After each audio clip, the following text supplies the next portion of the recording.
অনেক দিনের আগের কথা। এক রাজ্যে দেবশক্তি নামে এক রাজা থাকতেন। তিনি ছিলেন দয়ালু আর প্রজাপ্রেমী। তার একমাত্র পুত্র ছিল, সুন্দর, সুদর্শন। কিন্তু দুর্ভাগ্যবশত তার পেটে এক সাপ ঢুকে গিয়ে ভিতরে বাসা বেঁধেছিল। সেই সাপের কারণে রাজপুত্র দিনকে দিন শুকিয়ে যাচ্ছিল। যত ওষুধ যজ্ঞ করা হলো, কিছুতেই কোনো ফল হলো না। অবশেষে হতাশ হয়ে রাজপুত্র ভাবল, আমি এইখানে থাকলে কেবল বাবা মাকে কষ্ট দেব, বরং এই দেশ ছেড়ে চলে যাওয়াই ভালো। সে এক রাতে রাজপ্রাসাদ ছেড়ে বেরিয়ে গেল আর বহু দূরে এক নতুন দেশে গিয়ে ভিখারির মতো এক মন্দিরে আশ্রয় নিল। সেই দেশে বলি নামে এক রাজা ছিলেন। তার দুই কন্যা ছিল। প্রতিদিন সকালে তারা বাবাকে প্রণাম করতে আসতো। প্রথম কন্যা বলতো, মহারাজ জয় হোক, আপনার কৃপাতেই সব সুখ। দ্বিতীয় কন্যা বলতো, পিতাজি ঈশ্বর যেন আপনার কর্মফল আপনাকে দেন। এই কথা শুনে বলি রাজা রেগে যেতেন। তিনি ভাবতেন, আমার গুণ না মেনে সব ঈশ্বরের হাতে তুলে দেয়। একদিন তিনি ক্রুদ্ধ হয়ে মন্ত্রীকে বললেন, মন্ত্রী, এই মেয়েকে কোনো গরিব পরদেশীর হাতে বিবাহ দিয়ে দাও, যেন সে নিজে কর্মফল ভোগ করে। মন্ত্রী রাজার আজ্ঞা মানল।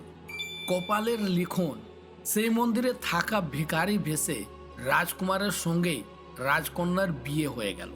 রাজকন্যা বিন্দু মাত্র আপত্তি করল না। সে মনে প্রাণে স্বামীকে গ্রহণ করল। দুইজনে দেশ ছেড়ে পথে বেরিয়ে পড়ল। কিন্তু কিছু দূরে গিয়ে এক পুকুর পাড়ে তারা বিশ্রাম নিল। রাজপুত্র ঘুমিয়ে পড়ল। রাজকন্যা গ্রামে গিয়ে চাল ডাল ঘি তেল কিনতে লাগলো। ফিরে এসে সে অবাক হলো। রাজপুত্রের মুখ থেকে এক ফনাওয়ালা সাপ বেরিয়ে হাওয়া খাচ্ছে। আরেকটি সাপ পুকুরের ধারে গর্ত থেকে বেরিয়ে এসেছে। দুইজনের মধ্যে ঝগড়া শুরু হলো। গর্তের সাপ বলল, হায় হায়, তুই কেন এমন সুন্দর রাজপুত্রের জীবন নষ্ট করছিস? পেটের সাপ বলল, তুই বা কি করছিস? তুই তো গর্তের ভিতরে থাকা সোনার কলসকে অপবিত্র করে রেখেছিস। গর্তের সাপ আবার বলল, তুই জানিস না, যদি রাজপুত্রকে চাল ধোয়া জল আর সেদ্ধ রায় খাওয়ানো হয়, তুই সঙ্গে সঙ্গে মারা যাবি। পেটের সাপও রাগে বলল, আর তোকে যদি কেউ গর্তে গরম দুধ ঢেলে দেয়, তুইও মরবি। রাজকন্যা গাছের আড়ালে দাঁড়িয়ে সব শুনল।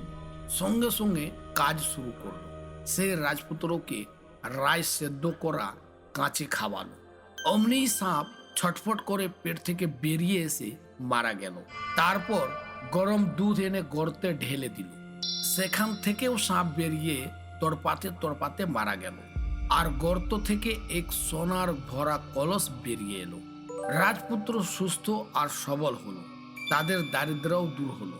এরপর দুইজনে নিজেই রাজ্যে ফিরে গেল। বাবা মা রাজা রানী ছেলেকে ও বৌমাকে দেখে আনন্দে কেঁদে ফেললেন। সারা রাজ্যে উৎসব হলো। সবাই বলল, বুদ্ধি, ধৈর্য আর সততার জোরে বড় বিপদেও কেটে যায়। ধন্যবাদ।